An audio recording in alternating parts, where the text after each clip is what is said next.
So I do get a lot of questions about what is divorce court like? What's it like to go to court in Lafayette Parish?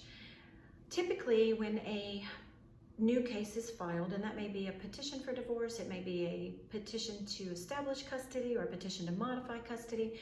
Typically, when that pleading is filed, the court will set two initial court dates. One of them occurs approximately 4 to 6 weeks after filing. That's what we refer to as a hearing officer conference. It may also be called an HOC for short, and it is the parties and their respective attorneys, if they're represented, and the hearing officer, who is not a judge. They are what you would probably refer to as a mediator of sorts. They're going to take testimony from the parties about the historical way that the physical custody exchanges have been handled, the income of the parties, the expenses of the parties, and then they'll make recommendations in the case regarding the issues that are ancillary to divorce. Now, because they're not a judge, each party does have a right to object to those written recommendations within 5 business days or a week after the conference. If an objection is filed, the parties will then proceed to the second court date that's initially set, which is generally 2 to 3 weeks after the hearing officer conference.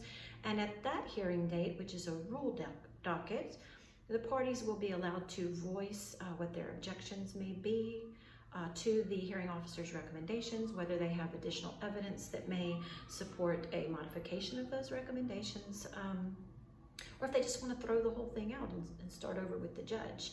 So that second date is another opportunity, if you will, to reach an agreement or to tweak the recommendations. And if the parties are able to reach a consent, or what we refer to as a stipulation on that day, it will be put on the record for the judge to question the parties, make sure they understand the agreement and that it's verified on the record. It'll be then prepared in writing and submitted by one of the attorneys present that day. If the parties cannot agree or reach a stipulation at the rule date, then a trial date will be set regarding custody and or support, and that's typically set on a merits week, where there are only 5 to 10 cases set, so that each case has its own day in court, so to speak, to put on evidence before the judge. There are plenty of opportunities provided throughout the process to reach a consent agreement, because of course those are easier to modify in the future than if the judge issues a judgment, which then becomes a bergeron judgment. I'll talk more about that in another video, but typically that's how a divorce case rolls along.